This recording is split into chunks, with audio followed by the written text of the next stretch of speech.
Nah, itu yang katanya bakal jadi cikal bakal untuk teleportasi. Cuma punya keyakinan juga bagus. Bagus tuh. Bagus. Cuma ya you have to understand bahwa nggak semuanya akan selalu go your Berjalan way.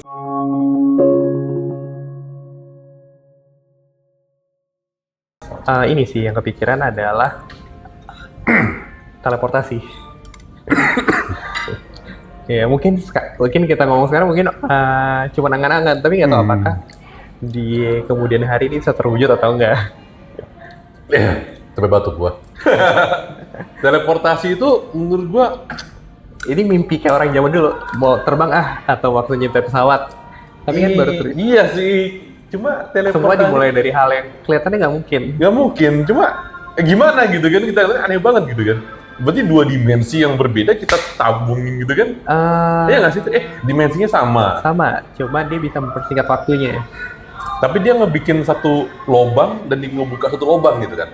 Iya, betul. Idenya kayak gini kan, kayak ada black hole, lalu ada white hole. Black hole yes. white hole yang keluarin. Iya, Eki di titik ini gitu kan. Betul. Nggak kelihatan kayaknya sama teman-teman nanti. Eki di titik ini. Cuma Eki sekarang mau ke sini. Nah, biasanya kan orang Eki harus jalan ya. Eki harus jalan. Sekarang Eki tuh punya cara biar bisa nempel gini kan. Iya, betul. Jadi Eki langsung ada di sini, gitu kan. Nah itu kan merobek sesuatu yang nggak ada gitu sebenarnya, nggak sih? Mirip kayak waktu orang menciptakan roket luar angkasa juga ya. Kok ketika dia bisa ke bulan, bisa ke luar angkasa. Mungkin kita sekarang nganggapnya wah. Karena nggak kebayang kali, nggak kebayang.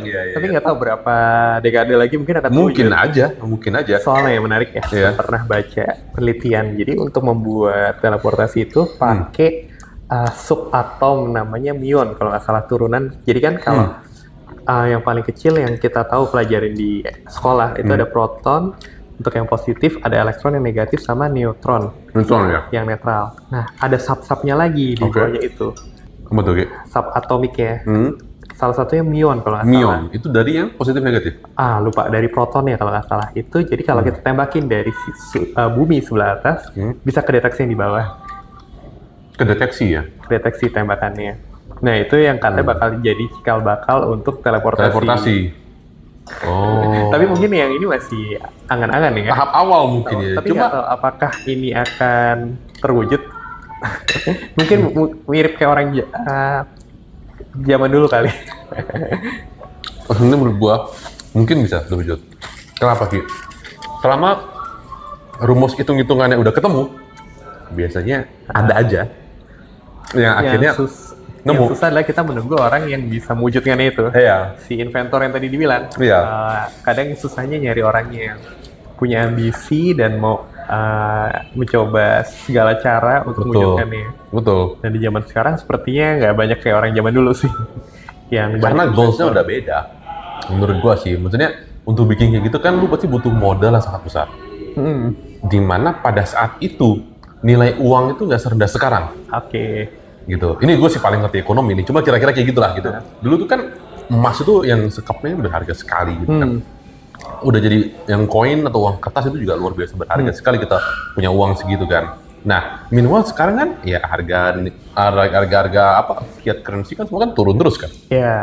Gitu ya, gold naik lah gitu kan. Cuma kan supply-nya makin banyak. Makin ketemu makin banyak gitu kan. Sehingga dulu tuh mungkin nggak perlu semahal sekarang buat bikin satu mesin baru. Sekarang mau mesin baru yang makin rumit, cost-nya makin gila-gilaan. Iya kalau berhasil, kalau kagak. Company mana yang mau sponsorin? Gitu kan. Mikirnya kan begitu jadinya kan. Ya, dan again gue mikir, mungkin itu the beauty of life lah, menurut gue lihat. Kita nggak akan tahu apa yang terjadi gitu kan. Iya, siapa tahu dia nemuin, siapa tahu dia mau sponsorin, kenapa juga gitu kan. Tinggal seberapa urgent sih. Tadi sih kalau misalkan kita nggak berdesak, biasanya kita menikmati waktu, menunggu aja. Ketika kita sampai terdesak baru. Sampai terdesak baru, wah ternyata nggak enak ya. Harus diapain nih sekarang, baru bingung kan. Nggak usah jauh-jauh, coba kita ngomong 2025. Menurut Krisna di 2025, apa yang bakal hits atau trend? Di Indonesia dulu aja deh, nggak usah dunia. Di Indonesia ya? Ini kita ngomongin dalam konteks apa nih, Ki? Konteks barang? Umum aja, mungkin bisa dari ekonomi, dari sosial, dari bisnis. 2025 kalau gue bisa bilang mungkin ada sebuah a new kinds of platform atau social media atau apps, pasti ada minimal satu di Indonesia yang baru dan dia booming di 2025. 2025 ya. Ya, either itu local ataupun international atau mungkin Indonesian made ataupun dari luar, pasti nanti akan ada satu apps Yang masuk dan yang masuk akan coba menggerakkan betul, dia muncul tiba-tiba stabilitas saat ini ya. iya, ya akhirnya orang jadi oh apa nih, dan gue nggak ngomongin satu platform yang punya anak lah ya, jadi bukan kayak Instagram terus ada Threads ya. Ini kan sebenarnya kan sama-sama punya Sama-sama IG, satu grup, ya. sama punya Meta gitu kan. Nah tapi maksud gue ini something totally new, nanti dia akan naik gitu. Nah gue belum ngomongin berapa lama dia akan naik ya, cuma nanti akan naik dan bisa bikin booming gitu. Kenapa? Karena personally menurut gue digital tech ini semakin lama akan semakin banyak, orang-orang akan semakin mulai make. Dan kebiasaan orang untuk mulai mencoba hal-hal baru secara digital, inilah yang nanti bisa mendukung digital ekonomi kita, digital growth kita, dan digital mindset kita. Tiga itu yang menurut gue akan jadi fondasi buat kita ke depannya. Jadi apapun itu, baik itu hype yang menarik, hype yang baru, dari Indo apa dari luar, ya di-embrace aja. Gitu. Tapi pasti kan ada satu lah yang booming gitu kan. Nah, sekarang dari gue ya. Nah, dari Kalau Iki gimana? dari gue melihat ada peluang yang besar di ekonomi, di keuangan, karena tahun depan kan akan launching Kris-Tap. Kris-Tap. Nah, apa tuh Kris-Tap? Jadi yang saat ini kita tahu Kris, kan biasa kita scan QR. Yes. Dan dulu kalau sebelum ada Kris, kan setiap platform punya QR sendiri-sendiri. Betul. Kayak contoh Bank BCA punya platform QR BCA. Ya. Terus kayak misalkan dulu sempat ada juga OVO, Dana, masing-masing punya QR sendiri-sendiri. Ya, biasanya dilihat dari sebuah apa namanya tuh, yang dirinya itu tuh apa POP ya, namanya point of purchase-nya itu dia. Ya itu yang akriliknya. Ya, akriliknya. Nah, itu dia ada warnanya, ada logonya sendiri gitu beda-beda. kan. Iya. Dan kita nggak bisa pakai cross. Akhirnya kan sama Bank Indonesia digabung tuh. Digabung. Jadi pakai Kris. Kris ya. Jadi yang QR Indonesia standar. Jadi Yes. semua bisa, baik itu banking atau non banking, semua bisa scan yang sama. Dan nanti proses rekonsiliasi atau settlement-nya di belakang. Oh gitu. Tapi tetap ada rekonsiliasi itu. Tetap ada, tetap. Oh. Jadi sebenarnya ada biaya di belakangnya. Kalau misalkan Krisna pakai Kris dari BCA. Oke. Tapi yang di-scan adalah QR-nya Astra Pay, walaupun dia Kris. Nanti BCA di belakangnya ada semacam fee untuk yang harus dibayarkan ke yang nyata Krisnya. Oh. Tapi itu interbank-nya di belakang. Interbank di belakang. Itu berarti yang sebenarnya saat ini masih ditanggung oleh bank atau non-bank. Tapi ada isu tahun depan dibebankan ke konsumen. Oh. Atau ke penjualnya. Jadi ada kayak apa istilahnya admin fee gitu? Admin fee betul, tergantung. Makanya kalau lihat pas Kris itu masif, semua bank buru-buru masang Kris atau semua non-bank buru-buru masang Kris di sebanyak-banyaknya di semua tempat. Karena itu nanti akan jadi kayak admin income-nya secara langsung. Iya. Fixed income-nya dari setiap orang yang pakai Kris-nya mereka. Ya, nah, tapi yang menarik tahun depan itu ada Kris-Tap. Iya. Jadi Kris-nya nggak cuma di scan, tapi bisa di tap pakai NFC. Oh. Nah, melihat HP kita baru ditempelin aja gitu ya? Kenapa? HP kita ditempelkan aja. Ditempel betul ke mesin edisinya. Kan sekarang kalau kita lihat di kartu kita kadang ada contactless kan? Iya. Tapi jarang kita pakai contactless-nya. Iya, betul. Biasanya bisa di put atau di swipe gitu kan? Di swipe udah jarang lah mungkin ya. Swipe jarang, dimasukin put aja itu ya. Tapi yang tap nggak semua orang cukup familiar, padahal itu bisa di tap hampir di semua mesin edisi. Oh gitu ya? Tapi nggak semua orang familiar. Oke. Misalkan biasanya ada gambar kartu terus ada ininya. Kita belum nyoba yang McD yang pakai yang pakai Apple Watch ya. Iya, itu tinggal HP tempelin aja tuh ya. Jamnya ditempel jamnya malah Apple Watch-nya. Oh. Nanti kita coba kawan-kawan. Boleh. Jarang orang yang tahu. Karena nggak biasa pakai itu. Nggak biasa. Apple Pay cuma connecting kredit kartu di sana sebenarnya kan. Kelas kartu kredit aja atau debit yang ada contactless jarang kita pakai. Kalian bisa. Betul. Nah, tahun depan itu tapi kalau program pemerintah biasanya masih sih kayak Kris waktu itu. Berikutnya kan ada Kris-Tap. Ya. Jadi sama kayak contactless kartu tapi HP kita yang ditempelin ke mesin edisi. Betul. Dan ini kayaknya udah biasa ya di luar negeri ya? Di luar negeri kayak udah sudah biasa ya. Jadi tapi luar negeri masifnya Apple Pay atau Samsung Pay. Samsung Pay atau mungkin PayPal kali. PayPal ya mungkin ya. Nah, yang akan melihat opportunity besar adalah di pasar smartphone. Smartphone ya. melihat nanti kalau key step-nya besar, berarti fitur NFC di HP paling rendah pun harus menjadi syarat wajib. Gitu. Ya nggak? Betul. Supaya bisa nge-cover itu juga, bisa pakai Cover kan ya. kebutuhan orang. Betul. Mereka kan lomba-lomba, oh handphone ini udah 5G apalagi 5G Iya, plus iya. punya NFC. Pasti Wah, tahun depan akan itu masif tuh. masif. Semua Oh. brand, semua merek akan lihat penjualan yang sangat besar, potensi yang sangat besar lah, bukan Iya, penjualan, iya, dari market Kristap sama 5G itu. Maksudnya kan jual habis-habis mati-matian. Iya, make sense sih. Sehingga semua orang bisa pakai kan akhirnya kan. Iya. Dan mungkin HP-HP masih ketinggalan zaman, ya udah sekalian upgrade. Betul, Gitu kan. harusnya kalau kita sebagai pemilik perusahaan teknologi, kita bisa lihat itu sebagai salah satu peluang. Peluang, Luncurin ya. HP ada NFC-nya. Iya. Itu contoh first mover advantages. Tapi Iya. kalau misalkan kita telat nih manfaatin itu, Hmm. kita udah kemudian tadi dibilang di awal, kita udah ketinggalan, bahkan nggak dapat apa-apa, udah disapu semua sama pemain yang bisa ngeliat peluang. Betul. Dan akhirnya ketika yang harusnya dia tuh bisa segera munculin yang punya 5G dan NFC itu, Atau gitu kan? itu bisa jadi kunci awal dia buat Naikin disrupt salesnya lagi market. mungkin, iya. Kalau dia Disrupt telat, dia market, malah ya. nggak jadi sama sekali, malah Betul. dia yang kesingkir. Betul. Cuma di surround market rasanya timing juga harus pas ya, Ki ya. Timing juga ya, jangan Iya. sampai terlalu cepat ketika market belum butuh, dan Betul. jangan juga terlalu lama. Iya. Ketika semua orang sudah punya, dia udah nggak dapat kuenya. Jadi nggak kebagian ya ngeluarin duit ya juga buat R&D gitu Iya, kan. betul. Gue ngeliat mirip yang ini Ki, yang kayak I'm not sure, mungkin gue salah ya, Huawei or something gitu kan. Yang dia itu awalnya kan kalau Samsung ada punya Z Fold ya, bukan? Iya. Ini yang 3. Ya, Baru 3. Huawei yang baru. Iya Huawei bener ya. Iya. Cuma kayak nggak tahu, mungkin di luar butuh ya. Cuma di Indonesia kan nggak butuh-butuh banget sebenarnya kan. Iya, betul. Lu ngelipetnya 3 jadinya kayak mau baca brosur dong gitu kan. Atau emang ada profesi-profesi yang butuh kali ya untuk gitu ya? Tapi belum tahu juga sih. Tapi kalau butuh layar besar kan udah ada market baru tablet. Kenapa Tablet. nggak tablet sekalian aja? Iya.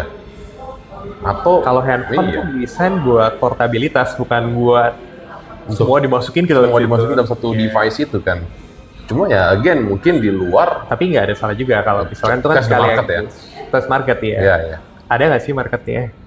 Ya bener sih. Tapi yang revolusioner itu adalah ketika dia bisa menekuk layar. Dulu kan, Betul. wah layar pecah harus diganti layarnya dan kaku. Iya. Terus lama-lama layarnya fleksibel. Iya. Layar fleksibel terus layar fleksibel tapi ada garisnya. Ya, Iya. perkembangan. Iya, perkembangan. Masih baru. Akhirnya bisa bener-bener fleksibel banget. Betul. Ada yang bisa di rolling, ada yang bisa lipat 3 kayak tadi. Tapi nggak tahu Iya, apakah sejauh itu market butuh atau enggak. Iya, ada market needs itu menurut gua tuh yang unik juga. Tadi kita udah ngomongin timing, kita ngomongin needs gitu. Kalau Market orang nggak butuh juga percuma sebenarnya. betul. Dan sometimes market belum butuh, kita munculin kebutuhannya. Iya. Biasanya orang-orang marketing tuh ngeliatnya gitu, Ki. Jadi kayak market ini belum ada kebutuhan karena udah nyaman. Ya. Nah, kita munculin satu produk baru, offer something baru, service baru.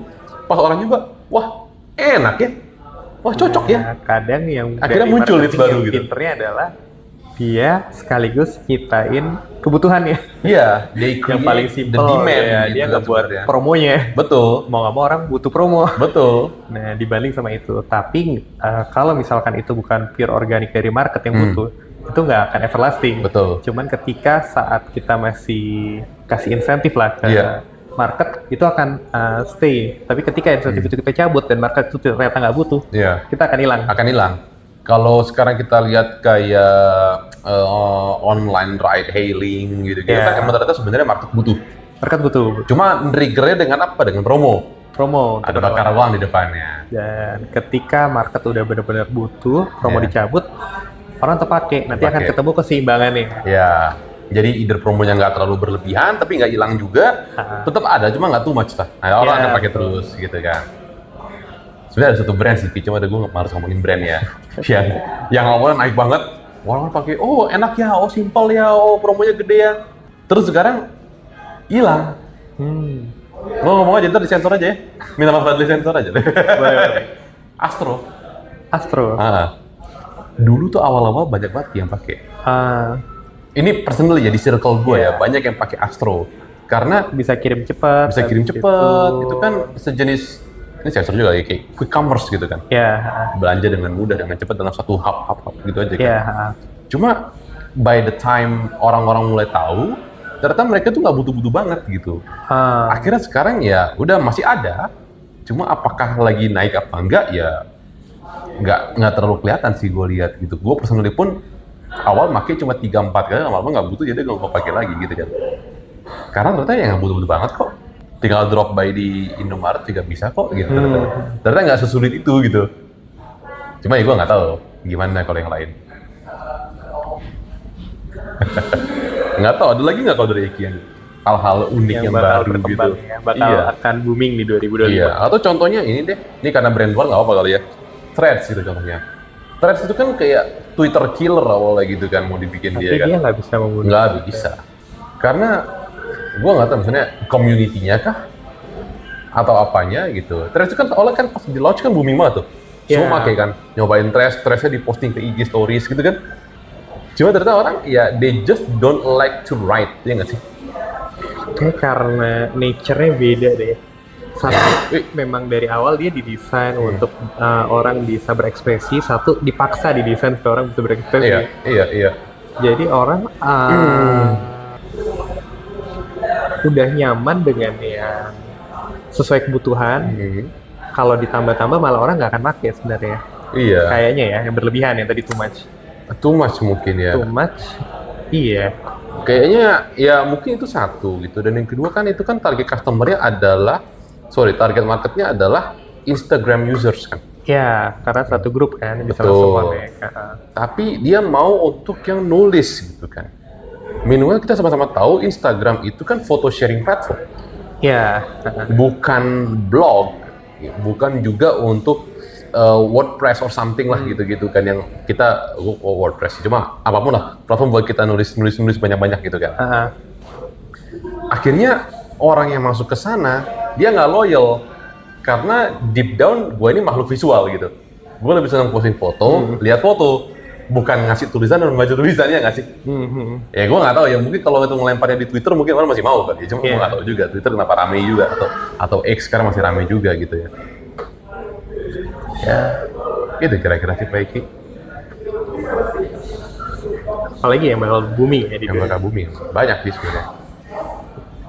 Berapa jam gitu biasa? Didikat aja.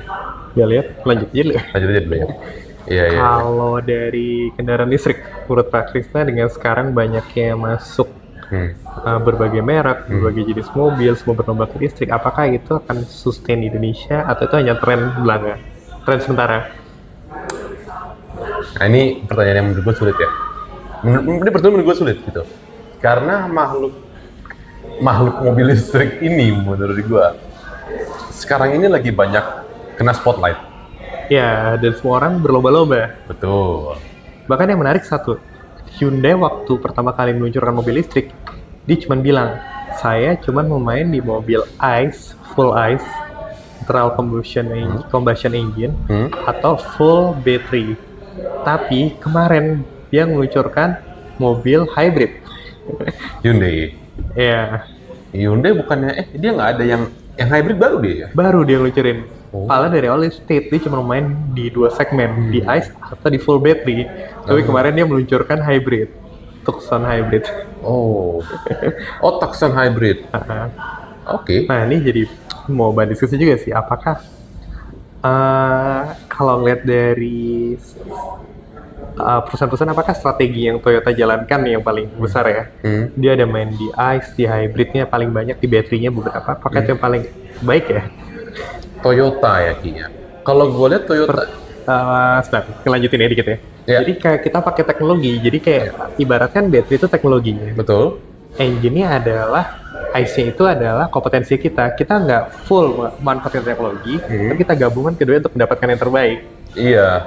Bisa juga sih. Itu juga emang bagus kayak gitu. Malah kalau kita fokus ke salah satu tapi tidak menggabungkan kelebihan dari masing-masing, malah itu yang membuat di satu sisi kita kuat banget tapi kita nggak bisa adaptif.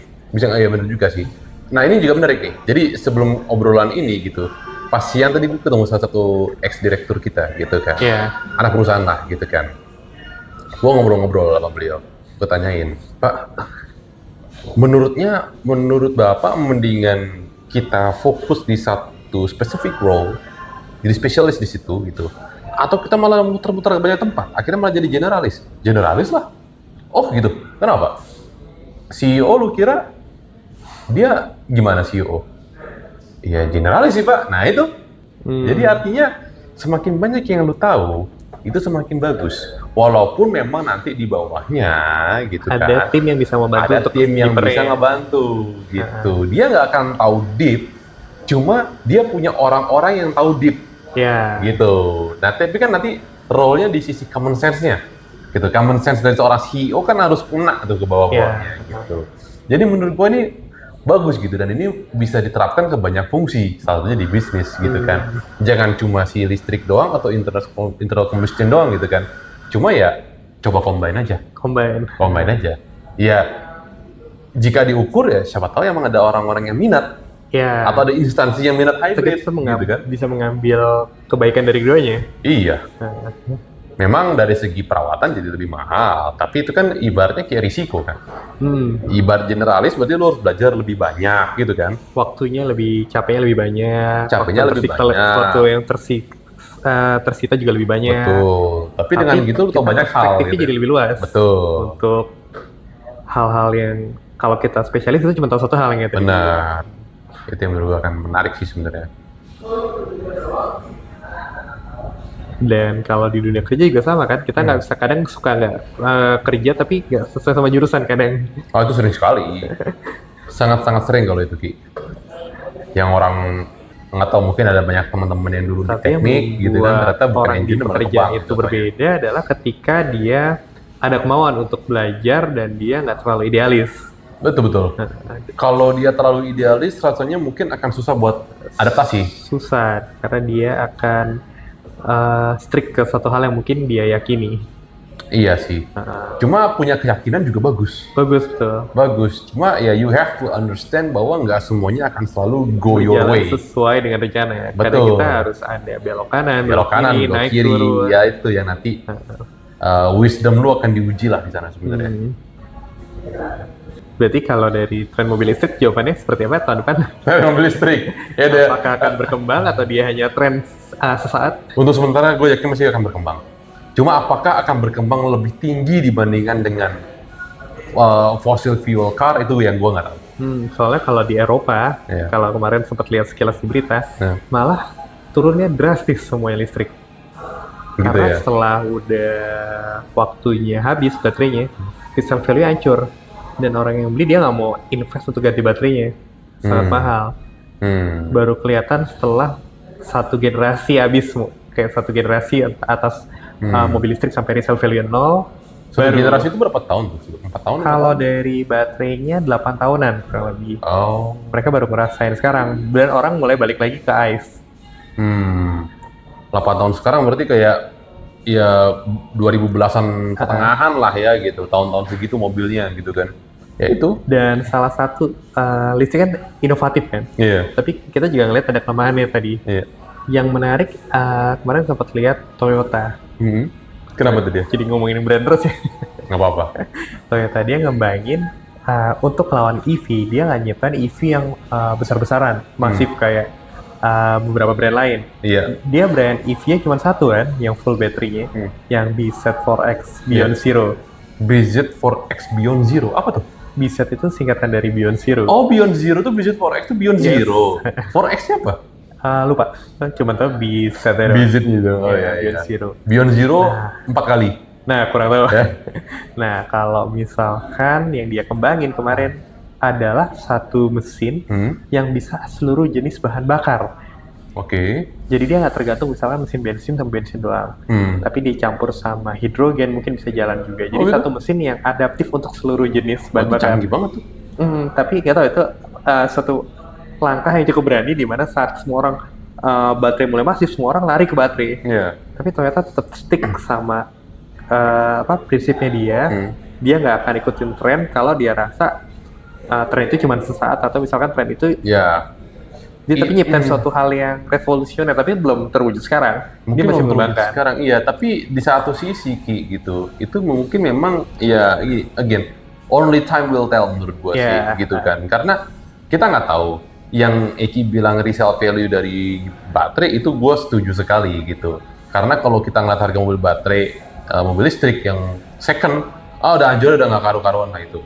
Ioniq contohnya, Ioniq berapa? 5 ya? 5 apa? Yang bentuknya kayak SUV itu. Nah itu itu kan harganya acur-acuran gitu. Gimana orang mau ganti baterai baru, makin malas pastikan. Iya. Cuma satu sisi ketika si Toyota mau maksain bikin seperti ini, ya jika ternyata marketnya memang mengarahnya ke situ, ya it's their win gitu loh. Cuma kalau ternyata, oh ya udahlah, Tadi sih gambling juga ya semua. iya itu pilihan gambling ada sebenarnya. resiko. Itu Tapi ini resiko satu juga. gambling yang orang belum pernah ambil. Betul, jadi kayak Toyota ya multifunction engine. benar, akhirnya dia go big or go home aja udah gitu kan.